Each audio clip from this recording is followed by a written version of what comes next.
buenos días. Vamos a hacer hoy una entrevista a don Francisco Velasco, que es catedrático de Derecho Administrativo de la Universidad Autónoma de Madrid. Muchísimas gracias, señor Velasco. Muchas gracias, Ángel. Usted fundó hace unos años el Instituto de Derecho Local de la Universidad Autónoma de Madrid. ¿Cómo se le ocurrió esta feliz iniciativa? Bueno, muy brevemente, pues tiene explicación. Yo había estado como letrado del Tribunal Constitucional, durante 3 años estuve, y justo al final de mi estancia en el Tribunal Constitucional, pues cayó en mis manos lo que luego fue la sentencia 132/2001, tuve que hacer el borrador, que es la sentencia que por primera vez analizaba el principio de legalidad en materia sancionadora administrativa, que era una sentencia por una multa de taxi, que fue muy importante porque dio lugar luego a la reforma de la Ley de Bases en materia sancionadora administrativa.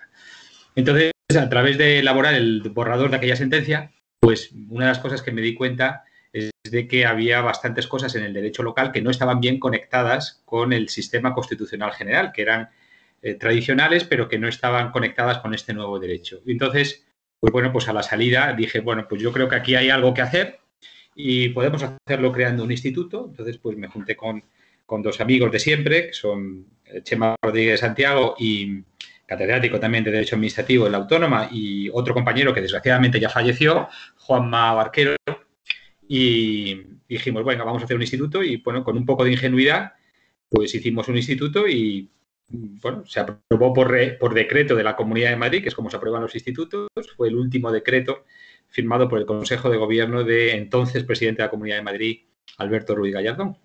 Una serie de azares del destino nos llevaron ahí, por tanto.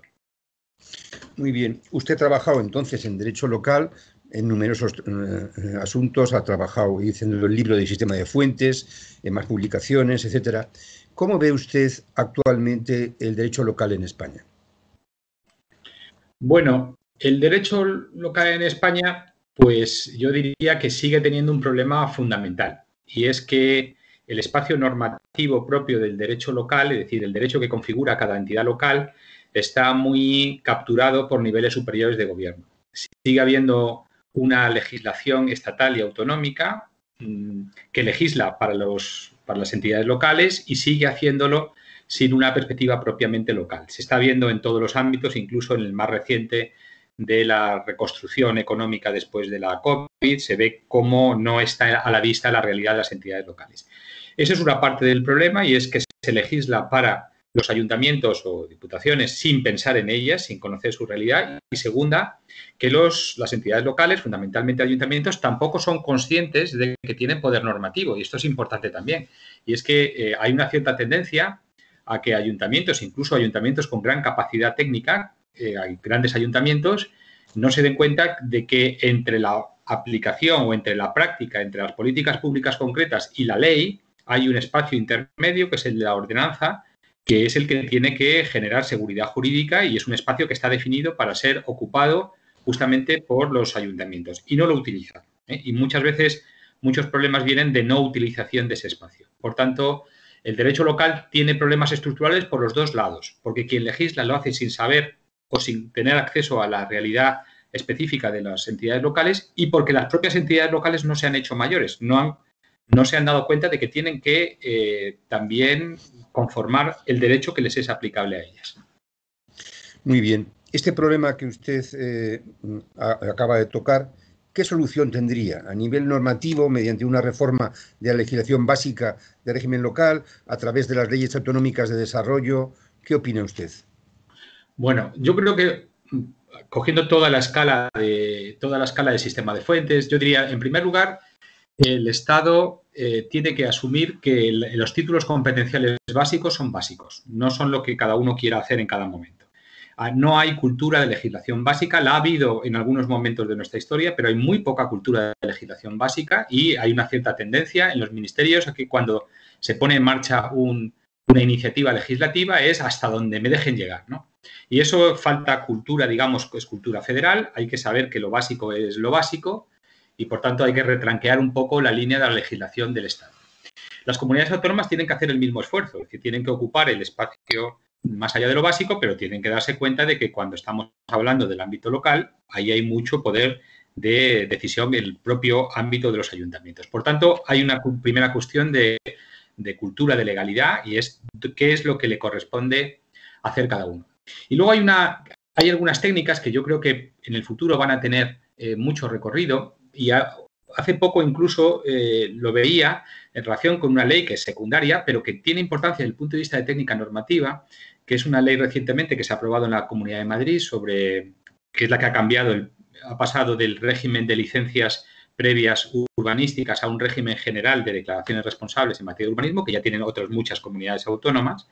Y por primera vez he visto bien cogido una idea, y es que la legislación de las comunidades autónomas puede aprobar normas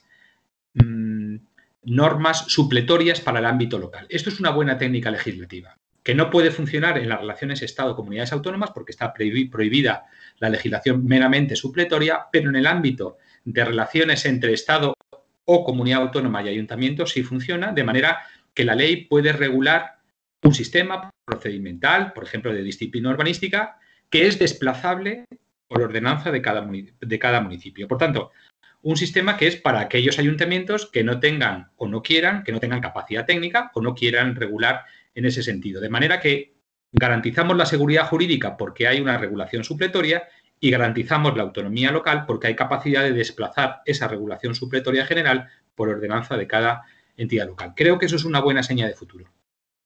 Es una idea estupenda a considerar en el futuro. Por otro lado, usted antes ha citado la experiencia de las entidades locales con esta grave pandemia del COVID-19 y usted ha tratado en varias ocasiones este asunto.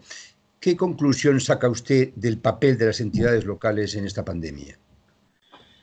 Pues en esto estoy trabajando ahora porque tengo que escribir algo y algo he publicado incluso fuera de España.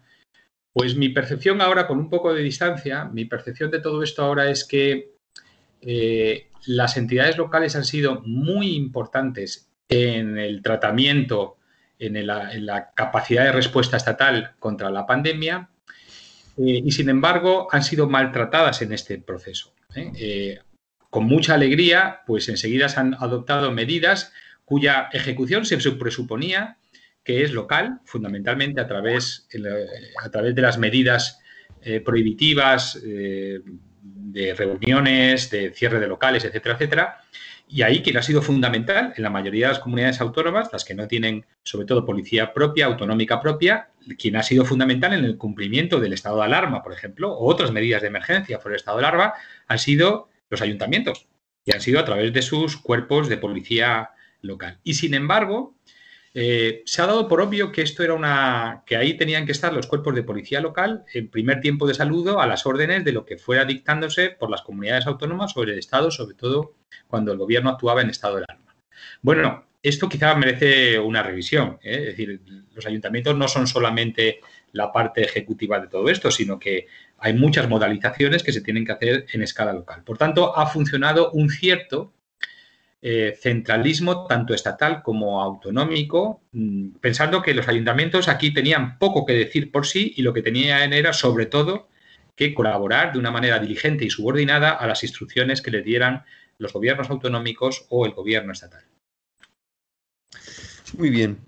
Por último, usted codirige un máster sobre función pública en el IDL y, por tanto, analiza usted en la materia de los funcionarios locales. ¿Cómo ve la actual regulación de los funcionarios locales, es decir, la dicotomía entre funcionarios habilitados nacionalmente y los funcionarios propios de las entidades locales? Bueno, el empleo público en general, desde hace ya años, merece una revisión profunda. Lo intentó, como sabemos, el Estatuto Básico del Empleado Público, pero la verdad es que el Estatuto Básico se quedó muy a medio camino. Algunas cosas, algunos avances aportó, pero hay cosas que no están definidas. Yo creo que, de alguna manera, no tanto el problema de los habilitados nacionales, que, bueno, tienen un régimen muy especial. Lo que pasa es que también es verdad que hay que entender qué es un habilitado nacional, y el habilitado nacional creo que con carácter general no es el modelo del directivo público profesional, aunque muchas veces se han confundido. Puede ser un modelo, un tipo de directivo público profesional, pero es otra historia.